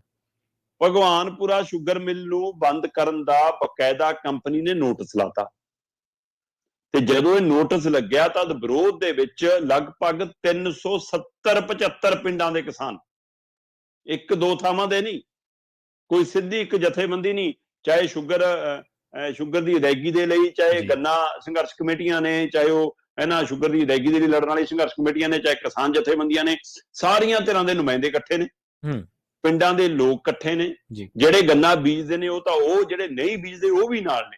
ਠੀਕ ਹੈ। ਸੋ ਕਰੀਬ ਮੈਨੂੰ ਪਤਾ ਲੱਗ ਰਿਹਾ ਕਿ 4 ਜ਼ਿਲ੍ਹਿਆਂ ਦੇ 373-75 ਪਿੰਡਾਂ ਦੇ ਲੋਕ ਇਕੱਠੇ ਹੋਏ ਨੇ, ਤੇ ਉਹ ਪਿੰਡ ਵਾਲੇ ਕਹਿੰਦੇ ਜੀ ਪਹਿਲਾਂ ਤਾਂ ਸਾਨੂੰ ਇਹ ਸੁਝਾਅ ਦਿਓ ਕਿ ਤੁਸੀਂ 26 ਕਰੋੜ ਰੁਪਈਆ ਅਦਾਇਗੀ ਸੀ ਤੁਹਾਡੇ ਕੰਨੀ ਖੜੀ, ਤੇ ਉਹਦਾ ਵਾਅਦਾ ਕੀਤਾ ਗਿਆ ਸੀ ਪ੍ਰਵੀਨ ਜੀ ਕਿ ਹਰ ਮਤਲਬ ਕਿਸਾਨ ਜਿਨ੍ਹਾਂ ਦੀ ਦੇਣੀ ਹੈ ਅਦਾਇਗੀ, ਉਹ ਹਰੇਕ ਨੂੰ ਮਤਲਬ ਕਿ 5-5 ਕਰੋੜ ਰੁਪਈਆ ਹਰ ਹਫ਼ਤੇ ਆਉਂਦਾ ਰਹੂਗਾ। ਠੀਕ ਹੈ। ਤੇ 31 ਮਾਰਚ ਤੱਕ ਉਹ ਮਾਮਲਾ ਨਿਬੜ ਜੂਗਾ। ਇਹ ਸਮਝੌਤਾ ਹੋਣ ਤੋਂ ਬਾਅਦ ਜਦੋਂ ਹਰ ਹਫ਼ਤੇ ਤੁਸੀਂ ਲਗਭਗ ਤੈਅ ਕੀਤਾ ਕਿ ਖਾਤੇ 'ਚ ਮਤਲਬ ਕਿ 3 ਕਰੋੜ ਰੁਪਈਆ ਅਸੀਂ ਪਾਵਾਂਗੇ, ਤੇ ਪਰ 22 ਦਿਨਾਂ 'ਚ ਸਿਰਫ 5 ਕਰੋੜ ਆਇਆ, ਤੇ ਲਗਭਗ 3 ਹਫ਼ਤਿਆਂ 'ਚ 9 ਕਰੋੜ ਤਾਂ ਆਉਣਾ ਚਾਹੀਦਾ ਸੀ। ਹਾਂਜੀ, ਪਰ ਆਇਆ ਸਿਰਫ 5 ਕਰੋੜ। ਤੇ ਅਜੇ ਵੀ ਜਿਹੜਾ ਇਹਨਾਂ ਨੇ ਵਾਅਦਾ ਸੀਗਾ ਕਿ 31 ਮਾਰਚ ਤੱਕ ਸਾਰਾ ਹਿਸਾਬ ਨਿਬੜ ਦਾਂਗੇ, ਉਹ ਤਾਂ ਫਿਰ ਨਿਬੜਦਾ ਨਹੀਂ ਦਿਖਦਾ। 26 ਕਰੋੜ ਦੇ ਵਿੱਚੋਂ ਜੇਕਰ ਸਿਰਫ ਅਜੇ ਮਤਲਬ ਕਿ ਇੰਨਾ ਕਿ ਆਇਆ, ਤਾਂ ਉਹ ਕਹਿੰਦੇ ਜੀ 21 ਕਰੋੜ ਤੋਂ ਵੱਧ ਤਾਂ ਖੜਾ ਹਲੇ। 21 ਕਰੋੜ 9 ਲੱਖ ਦੀ ਕਹਿੰਦੇ ਅਦਾਇਗੀ ਟੋਟਲ ਅਜੇ ਵੀ ਖੜੀ ਹੈ ਤੇ 31 ਮਾਰਚ ਆਉਣ ਨੂੰ ਦੇਰ ਨਹੀਂ ਹੈ ਜੀ। ਤੇ ਜਿਸ ਰਫ਼ਤਾਰ ਨਾਲ ਇਹ ਪਾ ਰਹੇ ਨੇ 22 ਦਿਨਾਂ 'ਚ 5 ਕਰੋੜ ਤਾਂ ਅਗਲੇ 10-15 ਦਿਨਾਂ 'ਚ ਫਿਰ ਕਿਵੇਂ ਪਾ ਦੇਣਗੇ ਜੀ ਸਾਰਾ। ਤੇ ਉੱਪਰ ਦੀ ਕਹਿੰਦੇ ਇਹਨਾਂ ਨੇ ਇਹ ਅਦਾਇਗੀ ਬਾਰੇ ਸਪਸ਼ਟ ਕਰਨ ਦੀ ਬਜਾਏ ਨੋਟਿਸ ਲਾਤਾ ਕਿ ਅਸੀਂ ਜੀ ਸ਼ੂਗਰ ਮਿਲ ਆਪਣੀ ਬੰਦ ਕਰ ਰਹੇ ਹਾਂ 31 ਮਾਰਚ ਤੋਂ ਜੀ ਠੀਕ ਹੈ। ਤੇ ਅਸੀਂ 1 ਅਪ੍ਰੈਲ ਤੋਂ ਜੀ ਸਾਡੀ ਮਿਲ ਬੰਦ ਹੈ। ਉਹ ਕਹਿੰਦੇ ਇਸ ਨੋਟਿਸ ਨੇ ਫਿਰ ਫਿਕਰਮੰਦੀ 'ਚ ਪਾਇਆ ਤੇ ਇਸ ਉਹਦੇ ਖਿਲਾਫ ਫਿਰ ਕਿਸਾਨ ਇਕੱਠੇ ਹੋਏ, ਜਥੇਬੰਦੀਆਂ ਇਕੱਠੀਆਂ ਹੋਈਆਂ। ਉਹਨਾਂ ਨੇ ਸਰਕਾਰ ਨੂੰ ਸਵਾਲ ਪੁੱਛਿਆ ਕਿ ਇਹ ਪਹਿਲਾ ਮੌਕਾ ਤਾਂ ਹੈ ਨਹੀਂ ਕਿ ਸ਼ੂਗਰ ਮਿਲ, ਇਸੇ ਸ਼ੂਗਰ ਮਿਲ ਦੀਆਂ ਮਲਕੀਅਤ ਬਦਲਦੀ ਰਹੀ ਆ ਪ੍ਰਵੀਨ ਜੀ ਸਮੇਂ-ਸਮੇਂ। ਠੀਕ ਹੈ। ਜੇਕਰ ਹੁਣ ਨਹੀਂ ਤਾਂ ਕਿਸੇ ਹੋਰ ਨੇ ਲੈ ਲਈ, ਹੋਰ ਨਹੀਂ ਤਾਂ ਕਿਸੇ ਹੋਰ ਨੇ ਲੈ ਲਈ, ਤੇ ਜੇ ਕਿਸੇ ਤੋਂ ਨਹੀਂ ਚੱਲਦੀ ਕਹਿੰਦੇ ਫਿਰ ਸਰਕਾਰ ਚਲਾਵੇ। ਜਦੋਂ ਗੰਨਾ ਆਉਂਦਾ ਤੇ ਉਹ ਤੋਂ ਚੀਨੀ ਬਣਦੀ ਔਰ ਚੀਨੀ ਵਿਕਦੀ ਤੇ ਉਹਦੇ ਬਾਵਜੂਦ ਵੀ ਤੁਸੀਂ ਲੋਕਾਂ ਦੀ ਅਦਾਇਗੀ ਵੀ ਨਹੀਂ ਕਰਦੇ ਕਿਸਾਨਾਂ ਦੀ, ਤੇ ਤੁਸੀਂ ਮਿੱਲ ਬੰਦ ਕਰਕੇ ਤਾਂ ਤੁਸੀਂ ਮਲਾਈ ਛੱਕ ਕੇ ਭੱਜਣਾ ਚਾਹੁੰਦੇ ਹੋ। ਇਹ ਅਦਾਇਗੀ ਤੋਂ ਭੱਜਣ ਦਾ ਕੰਮ ਹੈ ਕਿ ਕੱਲ ਨੂੰ ਦਿਖਾਉਣਾ ਘਾਟਾ ਪਿਆ ਜਾਂ ਕੀ ਪਿਆ। ਸਾਰਿਆਂ ਨੂੰ ਪਤਾ ਕਿ ਹਾਂ ਸੀਏ ਦੇ ਹਵਾਲੇ ਨਾਲ ਕਿਹੜੇ ਕਿਹੜੇ ਕੰਮ ਨਹੀਂ ਹੋ ਜਾਂਦੇ ਅੱਜ ਸਾਡੇ ਦੇਸ਼ 'ਚ। ਜੀ ਬਿਲਕੁਲ। ਸੋ ਇਸ ਲਈ ਉਹ ਲੋਕਾਂ ਦੀ ਇਹ ਫਿਕਰਮੰਦੀ ਆ ਪ੍ਰਵੀਨ ਜੀ। ਇਸੇ ਫਿਕਰਮੰਦੀ ਦੇ ਵਿੱਚੋਂ ਉਹਨਾਂ ਨੇ ਬਕਾਇਦਾ ਸੰਗਠਨ ਬਣਾ ਲਿਆ, ਸੰਘਰਸ਼ ਦਾ ਰਾਹ ਕੱਢ ਲਿਆ ਤੇ ਸਰਕਾਰ ਨੂੰ ਚੇਤਾਵਨੀ ਦੇਤੀ ਕਿ ਸ਼ੂਗਰ ਮਿਲ ਬੰਦ ਨਹੀਂ ਹੋਣੀ ਚਾਹੀਦੀ। ਇਹਦੇ ਨਾਲ ਸਾਡੇ ਕਿਸਾਨ ਸਾਰੇ ਪ੍ਰਭਾਵਿਤ ਹੋਣਗੇ। ਜਾਂ ਤਾਂ ਉਸ ਕੰਪਨੀ ਜਿਹੜੀ ਚਲਾ ਰਹੀ ਆ ਉਹਨੂੰ ਕਹੋ ਕਿ ਭਾਈ ਤੂੰ ਚਾਲੂ ਰੱਖ ਤੇ ਸਮੇਂ ਸਿਰ ਅਦਾਇਗੀ ਕਰ, ਜੇ ਤੂੰ ਨਹੀਂ ਚਲਾਉਣੀ ਤਾਂ ਨਵੀਂ ਚਾਹੇ ਬੋਲੀ ਲਾਓ, ਚਾਹੇ ਕੁਛ ਕਰੋ, ਨਵੇਂ ਨੇ ਕਿਸੇ ਨੇ ਲੈਣੀ ਉਹ ਲੈ ਲਓ। ਪਹਿਲਾਂ ਵੀ ਇਹਦੇ ਮਾਲਕ ਬਦਲਦੇ ਰਹੇ ਨੇ, ਨਹੀਂ ਫਿਰ ਸਰਕਾਰ ਆਪਣੇ ਹੱਥਾਂ 'ਚ ਲਵੇ। ਪਰ ਸਰਕਾਰ ਤਾਂ ਸਾਰਾ ਕੁਝ ਪ੍ਰਾਈਵੇਟ ਕਰਨ ਨੂੰ ਫਿਰਦੀ ਆ। ਸੋ ਇਸ ਲਈ ਇਹ ਨਵਾਂ ਮਾਮਲਾ ਇੱਕ ਵੱਡਾ ਪੰਜਾਬ ਦੇ ਲਈ ਮਾਮਲਾ ਬਣ ਸਕਦਾ ਹੈ। ਸੋ ਇਸ ਧੂਰੀ ਸ਼ੂਗਰ ਮਿਲ ਦੇ ਹਵਾਲੇ ਨਾਲ ਹੋਰ ਸ਼ੂਗਰ ਮਿਲਾਂ ਦੇ ਮਾਮਲੇ ਵੀ ਫਿਰ ਧਿਆਨ 'ਚ ਆਉਣਗੇ, ਚਰਚਾ 'ਚ ਆਉਣਗੇ, ਕਿਉਂਕਿ ਗੰਨੇ ਦੀ ਅਦਾਇਗੀ ਦਾ ਮਾਮਲਾ ਹਮੇਸ਼ਾ ਮੁੱਦਾ ਰਿਹਾ, ਗੰਨੇ ਦੇ ਭਾਅ ਦਾ ਹਮੇਸ਼ਾ ਮੁੱਦਾ ਰਿਹਾ, ਜਿਸ ਨੂੰ ਲੈ ਕੇ ਸਮੇਂ-ਸਮੇਂ ਦੀਆਂ ਸਰਕਾਰਾਂ ਬਰਫੀਆਂ ਖਾਂਦੀਆਂ ਤੇ ਖਿਲਾਉਂਦੀਆਂ ਰਹੀਆਂ, ਪਰ ਕਿਸਾਨਾਂ ਦੇ ਪੱਲੇ ਕੁਝ ਨਹੀਂ ਪਿਆ। ਜੀ ਠੀਕ ਹੈ। ਬਿਲਕੁਲ ਕਿਸਾਨਾਂ ਦੇ ਪੱਲੇ ਕੁਛ ਨਹੀਂ ਪਿਆ ਸ਼ਰਮਾ ਜੀ, ਗੱਲ ਸਹੀ ਹੈ ਤੁਹਾਡੀ। ਅਗਲੀ ਖਬਰ ਦੇ ਵੱਲ ਵਧੀਏ ਤੇ ਆਪਾਂ ਲਗਾਤਾਰ ਤੁਸੀਂ ਕਈ ਦਿਨਾਂ ਤੋਂ ਚਰਚਾ ਕਰ ਰਹੇ ਹੋ ਕਿ ਕਾਂਗਰਸੀ ਫਲਾਣੇ ਕਾਂਗਰਸੀ ਨੂੰ ਸੱਦ ਲਿਆ ਵਿਜੀਲੈਂਸ ਨੇ। ਇਹ 'ਚ ਸਾਬਕਾ ਮੁੱਖ ਮੰਤਰੀ ਕੈਪਟਨ ਅਮਰਿੰਦਰ ਸਿੰਘ ਤੋਂ ਲੈ ਕੇ ਚਰਨਜੀਤ ਚੰਨੀ, ਬ੍ਰਹਮ ਮਹਿੰਦਰਾ, ਓਪੀ ਸੋਨੀ, ਸੁੰਦਰ ਸ਼ਾਮ ਅਰੋੜਾ, ਵਿਜੇਂਦਰ ਸਿੰਗਲਾ, ਗੁਰਪ੍ਰੀਤ ਸਿੰਘ ਕਾਂਗੜ, ਵਰਿੰਦਰਮੀਤ ਸਿੰਘ ਪਾੜਾ, ਸਤਕਾਰ ਕੌਰ ਗਹਿਰੀ, ਕੁਲਦੀਪ ਵੈਦ ਤੇ ਕਿੱਕੀ ਢਿੱਲੋਂ, ਹੋਰ ਪਤਾ ਨਹੀਂ ਕਿੰਨੇ ਨਾਂ ਨੇ, ਦਰਜਨਾਂ ਨਾਂ ਨੇ। ਪਰ ਦੂਜੇ ਪਾਸੇ ਅਕਾਲੀ ਕਹਿੰਦੇ ਦੁੱਖ ਸਾਡੇ ਵੀ ਨਹੀਂ ਥੋੜੇ। ਜ਼ਮਾਨਤ ਮੰਗੀ ਸੀ ਬਾਦਲ ਪਿਓ ਪੁੱਤਾਂ ਨੇ, ਸੁਖਬੀਰ ਬਾਦਲ ਤੇ ਪ੍ਰਕਾਸ਼ ਬਾਦਲ। ਕਹਿੰਦੇ ਜ਼ਮਾਨਤ ਤੇ ਫੈਸਲਾ ਅੱਜ ਆ ਸਕਦਾ। ਬਹਿਸ ਮੁਕੰਮਲ ਹੋਈ ਪਈ ਹੈ। ਬਿਲਕੁਲ ਪ੍ਰਵੀਨ ਜੀ। ਜਿਹੜੀ ਸਿੱਟ ਨੇ ਰਿਪੋਰਟ ਪੇਸ਼ ਕੀਤੀ, ਉਹ ਜਿਹੜਾ ਚਲਾਨ ਪੇਸ਼ ਕੀਤਾ 7000 ਪੰਨਿਆਂ ਤੋਂ ਵੱਧ ਵਾਲਾ ਚਲਾਨ, ਜਿਹਦੇ ਵਿੱਚ ਬਾਦਲ ਪਿਓ ਪੁੱਤ ਦਾ ਨਾਮ ਹੈ, ਖਾਸ ਕਰ ਸੁਖਬੀਰ ਬਾਦਲ ਨੂੰ ਸ਼ਾਸਕ ਘਾੜਿਆਂ ਦੇ ਵਿੱਚ ਉਹਦਾ ਨਾਮ ਦਰਜ ਹੈ, ਮੁੱਖ ਸ਼ਾਸਕ ਘਾੜੇ ਵਜੋਂ ਵੀ। ਸੋ ਇਸ ਲਈ ਉਹ ਪਿਓ ਪੁੱਤ ਜਦੇ ਆਪਣੇ ਵਕੀਲਾਂ ਨੂੰ ਲੈ ਕੇ ਅਦਾਲਤ ਪਹੁੰਚ ਗਏ, ਜਿਹੜੀ ਜ਼ਿਲ੍ਹਾ ਸੈਸ਼ਨ ਹੈ ਉਹਦੇ ਕੋਲ ਪਹੁੰਚ ਗਏ ਜੀ ਸਾਨੂੰ ਅਗਾਊਂ ਜ਼ਮਾਨਤ ਦਿੱਤੀ ਜਾਵੇ। ਠੀਕ ਹੈ। ਤੇ ਉਹਨਾਂ ਦੀ ਅਗਾਊਂ ਜ਼ਮਾਨਤ ਨੂੰ, ਇਹਦਾ ਮਤਲਬ ਉਹਨਾਂ ਨੂੰ ਪਤਾ ਕਿ ਸਾਡੀ ਗ੍ਰਿਫਤਾਰੀ ਨਹੀਂ, ਤਾਂ ਇਹ ਗ੍ਰਿਫਤਾਰੀਆਂ ਤੋਂ ਤਾਂ ਡਰਦੇ ਨਹੀਂ, ਤਾਂ ਕਹਿੰਦੇ ਮੋਰਚੇ ਲਾਏ ਨੇ। ਬਾਦਲ ਸਾਹਿਬ ਤਾਂ ਕਹਿੰਦੇ ਲੰਬੀ ਜੇਲ੍ਹ ਮੈਂ ਕੱਟੀ ਆ, ਫਿਰ ਜੇ ਇੰਨੀ ਲੰਬੀ ਕੱਟੀ ਆ ਕੋਈ ਨਾ ਇੱਕ ਵਾਰ ਹੋਰ ਸੀ ਜੀ। ਪਰ ਜਦੋਂ ਤੁਸੀਂ ਮੋਰਚਿਆਂ ਵਾਲੀ ਜੇਲ੍ਹ ਕੱਟੀ ਆ ਤੇ ਉਹਦਾ ਮਤਲਬ ਹੋਰ ਸੀ, ਜਦੋਂ ਹੁਣ ਤੁਸੀਂ ਸਵਾਲਾਂ ਦੇ ਘੇਰੇ ਵਾਲੀ ਜੇਲ੍ਹ ਕੱਟਣੀ ਆ ਉਹਦਾ ਮਤਲਬ ਹੋਰ ਆ। ਤੇ ਤੁਸੀਂ ਜਿਹੜੀਆਂ ਪੰਥ ਦੇ ਨਾਂ ਦੇ ਉੱਤੇ ਸਿਆਸਤ ਕੀਤੀ, ਜਿਹੜੇ ਪੰਥ ਦੇ ਨਾਂ ਤੇ ਤੁਸੀਂ ਕੁਰਸੀਆਂ ਹਾਸਲ ਕੀਤੀਆਂ, ਜੇਕਰ ਉਸੇ ਪੰਥ ਨੂੰ ਤੁਸੀਂ ਪਿੱਠ ਦਿਖਾਈ ਆ, ਫਿਰ ਉਹ ਫੈਸਲਾ ਨਿਤਾਰਾ ਹੋ ਜਾਣਾ ਚਾਹੀਦਾ। ਜੇ ਨਹੀਂ ਦਿਖਾਈ ਤਾਂ ਵੀ ਨਿਤਾਰਾ ਹੋ ਜਾਊਗਾ। ਸੋ ਇਸ ਲਈ ਤੁਸੀਂ ਸਵਾਲਾਂ ਦੇ ਘੇਰੇ ਚੋਂ, ਤੇ ਉਹ ਸਵਾਲਾਂ ਦੇ ਘੇਰੇ ਦੇ ਮਾਮਲੇ ਨੂੰ ਲੈ ਕੇ ਹੀ ਜਦੋਂ ਸਿੱਟ ਨੇ ਆਪਣੀ ਰਿਪੋਰਟ ਪੇਸ਼ ਕੀਤੀ ਤੇ ਅਕਾਲੀ ਦਲ ਵਾਲੇ ਕਹਿੰਦੇ, ਬਾਦਲ ਟੱਬਰ ਕਹਿੰਦਾ ਕਿ ਨਹੀਂ ਜੀ ਸਾਨੂੰ ਤਾਂ ਸ਼ਾਸਨ ਫਸਾਇਆ ਜਾ ਰਿਹਾ। ਦੇਖੋ ਜੀ ਇਹ ਤਾਂ ਪਹਿਲਾਂ ਹੀ ਤੈਅ ਸੀਗਾ। ਕਹਿੰਦੇ ਕੱਲ 2.5 ਘੰਟੇ ਬਹਿਸ ਚੱਲੀ ਇਸ ਜ਼ਮਾਨਤ ਨੂੰ ਲੈ ਕੇ। ਠੀਕ ਹੈ। ਅਗਾਊਂ ਜ਼ਮਾਨਤ ਨੂੰ ਲੈ ਕੇ 2.5 ਘੰਟੇ ਦੀ ਬਹਿਸ 'ਚ ਸੁਖਬੀਰ ਬਾਦਲ ਤੇ ਪ੍ਰਕਾਸ਼ ਸਿੰਘ ਬਾਦਲ ਦੇ ਵਕੀਲ ਨੇ ਪੱਖ ਰੱਖਿਆ। ਕਹਿੰਦਾ ਜੀ ਇੱਥੇ ਤਾਂ ਮਸਲਾ ਹੀ ਨਹੀਂਗਾ ਸਬੂਤਾਂ ਦਾ, ਇੱਥੇ ਤਾਂ ਸਿੱਟ ਦੀ ਰਿਪੋਰਟ ਦਾ ਮਸਲਾ ਹੀ ਨਹੀਂਗਾ ਜੀ, ਮਨਸ਼ਾ ਸਰਕਾਰ ਦਾ ਮਸਲਾ ਜੀ ਇਹ ਤਾਂ।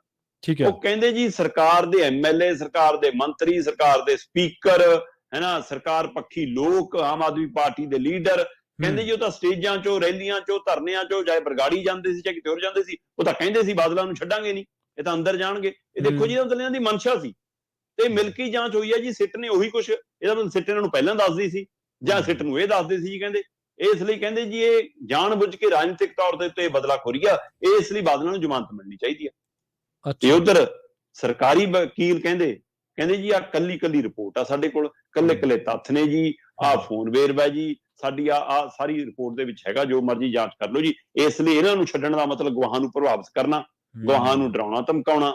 ਤੋ ਇਸ ਲਈ ਕਹਿੰਦੇ ਜੀ ਕਿ ਇਹਨਾਂ ਨੂੰ ਹੁਣ ਬਖਸ਼ਿਓ ਨਾ ਜੀ, ਇਹਨਾਂ ਨੂੰ ਜ਼ਮਾਨਤ ਨਾ ਦਿਓ ਜੀ। ਸੋ ਹੁਣ ਅਗਾਊਂ ਜ਼ਮਾਨਤ ਮਿਲਣੀ ਆ ਜਾਂ ਨਹੀਂ ਮਿਲਣੀ, ਇਹਦਾ ਫੈਸਲਾ ਪ੍ਰਵੀਨ ਜੀ ਕੱਲ ਰਾਖਵਾਂ ਰੱਖ ਲਿਆ ਗਿਆ ਸੀ, ਬਹਿਸ ਮੁਕੰਮਲ ਸੀ।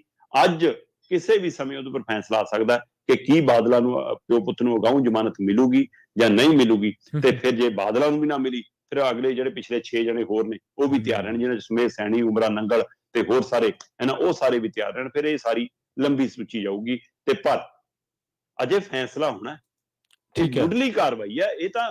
ਅਜੇ ਰਿਪੋਰਟ ਆਪਣੀ ਸਿੱਟ ਨੇ ਪੇਸ਼ ਕੀਤੀ ਹੈ, ਅਜੇ ਚਲਾਨ ਪੇਸ਼ ਕੀਤਾ, ਅਜੇ ਦੋਸ਼ ਆਇਦ ਹੋਣੇ ਨੇ, ਫਿਰ ਗਵਾਹ ਭੁਗਤਣੇ ਨੇ, ਫਿਰ ਜ਼ਿਲ੍ਹਾ ਹੋਣੀ ਹੈ, ਬਹੁਤ ਲੰਬਾ। ਸੋ ਮਾਹਰ ਇਹ ਵੀ ਮੰਨਦੇ ਨੇ ਕਿ ਬਾਦਲਾਂ ਦਾ ਫਸਣਾ ਆਸਾਨ ਨੀਗਾ। ਬਾਦਲਾਂ ਕੋਲ ਚੋਰ ਮੋਰੀਆਂ ਹੈਗੀਆਂ, ਕਾਨੂੰਨੀ ਦਾਅਪੇਚ ਹੈਗੇ ਨੇ, ਹੈ ਨਾ, ਉਹ ਸਾਰਾ ਕੁਝ ਹੈਗਾ ਹੈ। ਪਰ ਸਰਕਾਰ ਨੂੰ ਜਾਂ ਸੱਤਾ ਨੂੰ ਇਹ ਲੱਗਦਾ ਕਿ ਸ਼ਾਇਦ 24 ਤੋਂ ਪਹਿਲਾਂ ਅਸੀਂ ਕੋਈ ਇਹੋ ਜਿਹਾ ਕੰਮ ਕਰ ਜਾਈਏ ਤਾਂ ਕਿ ਅਸੀਂ ਵੋਟਾਂ, ਕਿਉਂਕਿ ਸਾਰਿਆਂ ਨੂੰ ਪ੍ਰਵੀਨ ਜੀ ਇਨਸਾਫ ਦਿਵਾਉਣ ਦੀ ਉਪਰਾਲਾ ਕਰਦੇ ਨਜ਼ਰ ਨਹੀਂ ਆਉਂਦੇ ਸਿਆਸੀ ਲੀਡਰ। ਵਿੱਚੋਂ ਬਰਗਾੜੀ ਚੋਂ, ਬਹਿਬਲ ਕਲਾਂ ਚੋਂ ਵੋਟਾਂ ਕੱਢਦੀ ਨਜ਼ਰ ਆਉਂਦੇ ਨੇ ਜੀ। ਬਿਲਕੁਲ, ਉਹ ਬਰਗਾੜੀ ਬਹਿਬਲ ਚੋਂ ਕੈਪਟਨ ਨੇ ਵੀ ਵੋਟਾਂ ਕੱਢੀਆਂ ਨੇ, ਉਸੇ ਚੋਂ ਭਗਵੰਤ ਮਾਨ ਨੇ ਵੀ ਵੋਟਾਂ ਕੱਢੀਆਂ ਨੇ, ਤੇ ਅਗਲੀਆਂ ਵੋਟਾਂ ਵਿੱਚੋਂ ਕੱਢ ਲੈਣੀਆਂ ਚਾਹੁੰਦੇ ਨੇ ਲੋਕ। ਸੋ ਇਸ ਲਈ ਇਹ ਵੋਟਾਂ ਦੀ ਸਿਆਸਤ ਵੀ ਨਜ਼ਰ ਆਉਂਦੀ ਆ।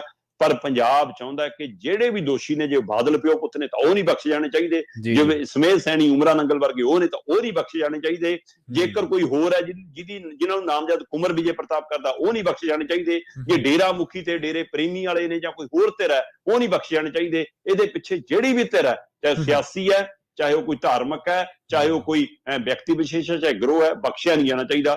ਉਸ ਨੂੰ ਫਰੇਮ ਚ ਲਿਆ ਕੇ ਪੇਸ਼ ਕਰਨਾ ਚਾਹੀਦਾ। ਪਰ ਜੇ ਸਾਰਾ ਕੁਝ ਇਹ ਰਾਜਨੀਤਿਕ ਤੌਰ ਤੇ ਹੋਊਗਾ ਕਿ ਆ 2 ਚਿਹਰੇ ਟੰਗ ਲਓ, 3 ਚਿਹਰੇ ਟੰਗ ਲਓ, ਆਹ ਵਿਅਕਤੀ ਨੂੰ ਟੰਗ ਲਓ, ਤਾਂ ਫਿਰ ਇਹਦਾ ਮਤਲਬ ਉਹਦੇ ਵਿੱਚ ਸਰਕਾਰ ਵੀ ਸਵਾਲਾਂ ਦੇ ਘੇਰੇ ਚ ਆਉਂਦੀ ਰਹੂਗੀ। ਸੋ ਦੇਖਣ ਵਾਲੀ ਗੱਲ ਹੋਊਗੀ ਇਸ ਮਸਲੇ ਦੇ ਉੱਤੇ ਅੱਜ ਅਦਾਲਤ ਦਾ ਕੀ ਫੈਸਲਾ ਹੁੰਦਾ। ਬਾਦਲਾਂ ਨੂੰ ਲੱਗਿਆ ਪਿਆ ਕਿ ਜੇ ਅਗਾਊਂ ਜ਼ਮਾਨਤ ਨਾ ਮਿਲੀ, ਇਹਨਾਂ ਨੂੰ ਸਾਡੀ ਗ੍ਰਿਫਤਾਰੀ ਤੈਅ ਆ। ਇਹ ਡਰ ਉਹਨਾਂ ਨੂੰ ਅਗਾਊਂ ਜ਼ਮਾਨਤ ਲਈ ਲੈ ਗਿਆ ਸੀ, ਤੇ ਕੱਲ 2.5 ਘੰਟੇ ਦੀ ਬਹਿਸ ਤੋਂ ਬਾਅਦ ਫੈਸਲਾ ਰਾਖਵਾਂ ਸੀ। ਅੱਜ ਫੈਸਲਾ ਆ ਜਾਣਾ ਕਿ ਜ਼ਮਾਨਤ ਦੇਣੀ ਹੈ ਕਿ ਨਹੀਂ ਜੀ। ਤੇ ਜਾਂਦੇ ਜਾਂਦੇ ਗੱਲ ਕਰੀਏ ਸ਼ਰਮਾ ਜੀ ਲਾਰੈਂਸ ਬਿਸ਼ਨੋਈ ਦੀ। ਲਾਰੈਂਸ ਬਿਸ਼ਨੋਈ ਦੀ ਜੇਲ੍ਹ ਦੇ ਵਿੱਚੋਂ ਇੰਟਰਵਿਊ ਆਈ ਹੈ ਇੱਕ, ਤੇ ਉਸ ਇੰਟਰਵਿਊ ਨੇ ਕਹਿੰਦੇ ਰਾਜਸਥਾਨ ਤੇ ਪੰਜਾਬ ਪੁਲਿਸ ਦੀ ਲੜਾਈ ਕਰਵਾਤੀ ਹੈ। ਬਿਲਕੁਲ ਪ੍ਰਵੀਨ ਜੀ, ਲਾਰੈਂਸ ਬਿਸ਼ਨੋਈ ਦੀ ਜਿਹੜੀ ਇੰਟਰਵਿਊ ਹੈ ਨਾ, ਪੜਿਆਲ ਹੋਰਾਂ ਨੇ ਕੀਤੀ ਹੈ ਕਿ ਫੋਨ ਕਾਲ ਰਾਹੀਂ ਆ ਉਹ, ਤੇ ਉਸ ਦੇ ਰਾਹੀਂ ਉਹ ਕਾਫੀ ਚਰਚਾ ਚ ਲਾਰੈਂਸ ਬਿਸ਼ਨੋਈ ਨੇ ਜਿਹੇ ਜਿਹੀਆਂ ਗੱਲਾਂ ਕੀਤੀਆਂ ਕਿ ਮੂਸੇ ਵਾਲੇ ਦਾ ਕਤਲ ਮੈਂ ਨਹੀਂ ਕਰਾਇਆ ਜੀ, ਮੇਰਾ ਤਾਂ ਆਪਣਾ ਗੈਂਗ ਹੁਣ ਗੋਲਡੀ ਚਲਾਉਂਦਾ ਜੀ, ਹੈ ਨਾ, ਤੇ ਸਾਡਾ ਅਜੇ ਸਾਨੂੰ ਉਹ ਨਹੀਂ ਮਿਲਿਆ ਜੀ, ਅਸੀਂ ਬਦਲਾ ਲੈਣਾ ਹਲੇ ਜੀ, ਕੱਲੇ ਮੂਸੇ ਵਾਲੇ ਨਾਲ ਸਾਡਾ ਬਦਲਾ ਪੂਰਾ ਨਹੀਂ ਹੋਇਆ। ਉਹਦੀਆਂ ਜੋ ਜਿਹੀਆਂ ਉਹ ਗੱਲਾਂ ਨੇ, ਉਹ ਗੱਲਾਂ ਤਾਂ ਹੁਣ ਸਾਰੀਆਂ ਸਾਹਮਣੇ ਆ ਗਈਆਂ ਜੋ ਉਹਨੇ ਬੋਲਤਾ ਜੀ। ਉਹ ਤਾਂ ਇਹ ਵੀ ਕਹਿੰਦਾ ਕਿ ਸਲਮਾਨ ਖਾਨ ਸਾਡੇ ਭਾਈਚਾਰੇ ਤੋਂ ਮਾਫੀ ਮੰਗੇ ਕਾਲੇ ਹਿਰਨ ਵਾਲੇ ਮਾਮਲੇ ਚ, ਕਿ ਸਾਡੇ ਲਈ ਕਾਲਾ ਹਿਰਨ ਬਹੁਤ ਸਤਿਕਾਰਯੋਗ ਹੈ ਜੀ, ਕਿ ਭਾਈ ਠੀਕ ਹੈ, ਜੀਵ ਜੰਤੂ, ਪਸ਼ੂ ਪੰਛੀ, ਕੁਦਰਤ, ਵਾਤਾਵਰਨ, ਦਰਖਤ, ਉਹ ਵੀ ਆਪਣਾ ਹੱਕ ਰੱਖਦੇ ਨੇ, ਪਰ ਬੰਦਿਆਂ ਦੀ ਜਾਨ ਦਾ ਵੀ ਕੋਈ ਮੁੱਲ ਹੈ। ਮਤਲਬ ਉਹ ਮਾਰਿਆ ਕਾਲਾ ਹਿਰਨ ਤਾਂ ਉਹਦੇ ਲਈ ਸਲਮਾਨ ਖਾਨ ਮਾਫੀ ਮੰਗੇ ਨੇ, ਅਸੀਂ ਬਖਸ਼ਾਂਗੇ ਨਹੀਂ ਜੀ, ਤੇ ਜਿਹੜੇ ਬੰਦੇ ਅਸੀਂ ਮਾਰੇ ਉਹਦੇ ਲਈ ਸਾਨੂੰ ਕੋਈ ਹੋਰ ਨਹੀਂ ਹਜੇ ਹੋਰ ਮਾਰਨੇ। ਆ ਜਿਹੜੀ ਭਾਵਨਾਵਾਂ ਮੈਨੂੰ ਨਹੀਂ ਸਮਝ ਆਉਂਦੀਆਂ ਕਿ ਇਹ ਕੌਣ ਭਰਦਾ ਸਾਡੇ ਚ, ਇਹ ਬਦਲਾਖੋਰੀ ਲੈਣ ਦੀ, ਇੱਕ ਦੂਏ ਨੂੰ ਮਾਰਨ ਦੀ ਜਿਹੜੀ ਇੱਕ ਦੌੜ ਚੱਲੀ ਆ ਸਾਡੀ ਨੌਜਵਾਨ ਪੀੜ੍ਹੀ ਦੇ ਵਿੱਚ, ਇਹਨਾਂ ਗੈਂਗਸਟਰ ਵਾਰ ਦੇ ਨਾਂ ਦੇ ਉੱਤੇ, ਕਿ ਲਓ ਜੀ ਸਾਡਾ 1 ਮਾਰਿਆ ਤਾਂ ਅਸੀਂ 2 ਮਾਰਨੇ, ਅਸੀਂ ਉਹਦੇ 2 ਮਾਰਤੇ ਤਾਂ ਉਹਨੇ ਸਾਡੇ 3 ਮਾਰ ਦੇਣੇ। ਜਿਹੜੀ ਆ ਉਹ ਤਾਂ ਹੀ ਉੱਥੇ ਵਿੱਚੋਂ ਜੇਲ੍ਹ ਚ ਬੰਦਾ ਹੋਵੇ, ਪੁਲਿਸ ਦੀ ਕਸਟਡੀ ਚ ਹੋਵੇ, ਤੇ ਉਹ ਇੰਟਰਵਿਊ ਦੇਵੇ, ਤੇ ਇੰਟਰਵਿਊ ਚ ਇਹ ਦਮ ਭਰੇ ਕਿ ਅਸੀਂ ਅਜੇ ਬਦਲਾ ਲੈਣਾ ਹੈ, ਤੇ ਸਾਡਾ ਦੁੱਖ ਇੱਕੋ ਹੈ, ਮੇਰਾ ਤੇ ਗੋਲਡੀ ਦਾ, ਇਸ ਲਈ ਕਿ ਗੋਲਡੀ ਉਹੀ ਕੁਛ ਕਰ ਰਿਹਾ, ਅਸੀਂ ਮਿਲ ਕੇ ਕਰ ਰਹੇ ਹਾਂ। ਮੈਨੂੰ ਪਤਾ ਬਾਅਦ ਚੋਂ ਲੱਗਿਆ, ਮੇਰੀ ਸ਼ਾਦ ਚ ਕੋਈ ਉਹ ਨਹੀਂ ਸੀ, ਸਿੱਧੂ ਮੂਸੇ ਵਾਲਾ ਮੈਂ ਨਹੀਂ ਮਰਾਇਆ ਉਹਨਾਂ ਨੇ, ਪਰ ਮੈਨੂੰ ਖਬਰ ਮਿਲੀ, ਪਰ ਇਹਦੇ ਨਾਲ ਬਦਲਾ ਪੂਰਾ ਨਹੀਂ। ਤੋ ਇਹ ਸਾਰੀ ਜਿਹੜੀ ਗੱਲ ਆ, ਇਸ ਗੱਲ ਦੇ ਵਿੱਚੋਂ ਇੱਕ ਤੱਥ ਨਿਕਲ ਕੇ ਆਉਂਦਾ ਕਿ ਇੱਕ ਤਾਂ ਜੇਲ੍ਹ ਦੇ ਅੰਦਰੋਂ ਸਾਰਾ ਕੁਝ ਬਾਹਰ ਕਿਵੇਂ। ਪਰ ਵੀ ਜੇ ਆਪਾਂ ਪਿਛਲੇ ਦਿਨ ਗੱਲ ਕਰਕੇ ਹਟੇ ਕਿ ਜੇਲ੍ਹ ਦੇ ਅੰਦਰ ਕਤਲ ਹੁੰਦੇ ਨੇ, ਕਤਲ ਹੋਣ ਤੋਂ ਬਾਅਦ ਵੀਡੀਓ ਬਣਦੀ ਆ, ਵੀਡੀਓ ਅਪਲੋਡ ਹੁੰਦੀ ਆ, ਤੇ ਉਹ ਕੱਪੜੇ ਬਦਲ ਕੇ ਵੀ ਵੀਡੀਓ ਬਣਦੀ ਆ। ਇਹਦਾ ਮਤਲਬ ਜੇਲ੍ਹ ਦੇ ਵਿੱਚ ਪੁਲਿਸ ਨਾਂ ਦੀ ਕੋਈ ਚੀਜ਼ ਹੈ ਕਿ ਨਹੀਂ, ਕੰਟਰੋਲ ਨਾਂ ਦੀ ਕੋਈ ਚੀਜ਼ ਹੈ ਕਿ ਨਹੀਂ। ਤੇ ਹੁਣ ਜੇਕਰ ਇਹ ਸਵਾਲ ਇਸ ਲਾਰੈਂਸ ਬਿਸ਼ਨੋਈ ਤੇ ਆ ਰਿਹਾ ਹੈ ਨਾ, ਤਾਂ ਉਸੇ ਤਰ੍ਹਾਂ ਦਾ ਸਵਾਲ ਮੇਲਾ ਤਾਂ ਪਟਿਆਲ ਤੇ ਵੀ ਆ ਜਾਣਾ ਕਿ ਭਾਈ ਤੇਰਾ ਅੰਦਰ ਜੇਲ੍ਹ ਚ ਅੰਦਰ ਕੀ ਤਾਲਮੇਲ ਆ। ਇਹ ਇੱਕ ਨਵਾਂ ਮੀਡੀਆ ਲਈ ਵੀ ਸਵਾਲ ਖੜਾ ਹੋ ਸਕਦਾ ਹੈ, ਬਿਲਕੁਲ ਉਸ ਚੈਨਲ ਲਈ ਵੀ ਸਵਾਲ ਖੜਾ ਹੋ ਸਕਦਾ ਹੈ। ਜੇਕਰ ਤੁਸੀਂ ਦੇਖੋ ਤਾਂ ਇੱਕ ਹਿੰਮਤ ਵਾਲਾ ਕੰਮ ਵੀ ਸੀਗਾ। ਸੋ ਉਸ ਪਹਿਲੂ ਤੇ, ਪਰ ਇੱਥੇ ਬੜਾ ਮਸਲਾ ਹੁਣ ਇਸ ਇੰਟਰਵਿਊ ਤੋਂ ਬਾਅਦ ਨਵਾਂ ਖੜਾ ਹੋ ਗਿਆ ਕਿ ਇੰਟਰਵਿਊ ਹੋਈ ਕਿੱਥੋਂ ਆ ਪ੍ਰਵੀਨ। ਜੀ। ਤੇ ਇਹ ਹੋਈ ਕਿੱਥੋਂ ਦੀ ਮਸਲੇ ਨੇ ਹੂੰ, ਰਾਜਸਥਾਨ ਔਰ ਪੰਜਾਬ ਪੁਲਿਸ ਨੂੰ ਆਪਸ ਵਿੱਚ ਲੜਾਤਾ, ਦੋਵੇਂ ਧਿਰਾਂ ਲੜ ਰਹੀਆਂ। ਉਹ ਕਹਿੰਦੇ ਜੀ ਪਿਛਲੇ ਦਿਨਾਂ ਹੀ ਮਤਲਬ ਕਿ ਇਹਨੂੰ ਵਾਰੰਟ ਤੇ ਲੈ ਕੇ ਗਈ ਸੀ ਜੀ, ਰਿਮਾਂਡ ਤੇ ਲੈ ਕੇ ਗਈ ਸੀ ਜੀ ਰਾਜਸਥਾਨ ਪੁਲਿਸ, ਠੀਕ ਹੈ। ਸੋ ਇਹ ਉਹਨਾਂ ਕੋਲ ਰਿਹਾ ਜੀ, ਹਨਾ। ਤੇ ਇਸ ਲਈ ਕਹਿੰਦੇ ਉਧਰੋਂ ਉਹਨਾਂ ਨੇ ਸਾਨੂੰ ਬਾਅਦ ਚੋਂ ਸੌਂਪਿਆ ਸੀਗਾ ਜੀ, ਇਹ ਹੋਰ ਸੂਬਿਆਂ ਦੀ ਪੁਲਿਸ ਵੀ ਸਾਡੇ ਕੋਲ ਆਉਂਦੀ ਰਹਿੰਦੀਆਂ ਨੇ ਜੀ, ਸੋ ਇਹ ਕਹਿੰਦੇ ਰਾਜਸਥਾਨ 'ਚ ਬਣੀ ਹੋਣੀ। ਪੰਜਾਬ ਵਾਲੇ ਕਹਿੰਦੇ ਸਾਡੇ ਕੋਲ ਤਾਂ ਬਣੀ ਨਹੀਂ ਜੀ, ਇਹ ਸਾਡੀ ਬਠਿੰਡਾ ਜੇਲ੍ਹ 'ਚ ਤਾਂ ਜੈਮਰ ਲੱਗੇ ਨੇ, ਜੈਮਰ ਤਾਂ ਤੁਸੀਂ ਕਹਿੰਦੇ ਸੀ ਗੋਇੰਦਵਾਲ ਜੇਲ੍ਹ 'ਚ ਵੀ ਲੱਗੇ ਨੇ। ਤੇ ਉਹ ਜੈਮਰਾਂ ਦਾ ਕਿਹੋ ਜਿਹਾ ਹਾਲ ਸੀਗਾ ਆਪਾਂ ਦੇਖ ਲਿਆ, ਵੀਡੀਓ ਜਿਹੀਆਂ ਆਈਆਂ। ਸੋ ਇਸ ਲਈ ਹੁਣ ਇਹ ਕਹਿ ਕੇ ਤਾਂ ਨਹੀਂ ਬਚਾ ਹੋਣਾ, ਪਰ ਰਾਜਸਥਾਨ ਪੁਲਿਸ ਵੀ ਬਿਆਨ ਦਿੰਦੀ ਹੈ ਕਿ ਸਾਡੇ ਕੋਲ ਨਹੀਂ ਬਣੀ ਜੀ। ਹੁਣ ਕਹਿੰਦੇ ਉਹ ਲੋਕੇਸ਼ਨ ਲੱਭੀ ਜਾ ਰਹੀ ਹੈ, ਠੀਕ ਹੈ, ਉਹ ਥਾਂ ਲੱਭੀ ਜਾ ਰਹੀ ਆ, ਹੈ ਨਾ, ਮੋਬਾਈਲ ਨੰਬਰ ਲੱਭਿਆ ਜਾ ਰਿਹਾ, ਉਹਦਾ ਨੈਟਵਰਕ ਲੱਭਿਆ ਜਾ ਰਿਹਾ ਹੈ ਕਿ ਕੀ ਰਾਹ ਦੇ ਵਿੱਚ ਕਿਤੇ ਪੁਲਿਸ ਦੀ ਆਮਦ ਦੇ ਦੌਰਾਨ ਕਿਸੇ ਢਾਬੇ ਛਾਬੇ, ਕਿਸੇ ਹੋਟਲ, ਸੜਕ ਕਿਨਾਰੇ, ਕਿੱਥੇ ਕਿਹਨੇ ਨੈਟ ਪ੍ਰੋਵਾਈਡ ਕਰਾਇਆ, ਕਿਹਨੇ ਕਰਵਾਇਆ, ਕਿ ਉੱਥੇ ਹੋਈ ਆ, ਜੇਲ੍ਹ ਦੇ ਅੰਦਰ ਹੋਈ ਆ, ਜੇ ਜੇਲ੍ਹ ਦੇ ਅੰਦਰ ਹੋਈ ਆ ਤਾਂ ਕਿਹੜੇ ਗਰਾਊਂਡ 'ਚ ਬੈਠ ਕੇ, ਕਿੱਥੇ ਖੜ ਕੇ ਕੀਤੀ ਆ ਉਹ ਥਾਂ। ਸੋ ਇਸ ਲਈ ਦੋਏ ਸੂਬਿਆਂ ਦੀ ਪੁਲਿਸ ਇੱਕ ਦੂਏ ਤੇ ਦੋਸ਼ ਮੜ ਰਹੀ ਆ।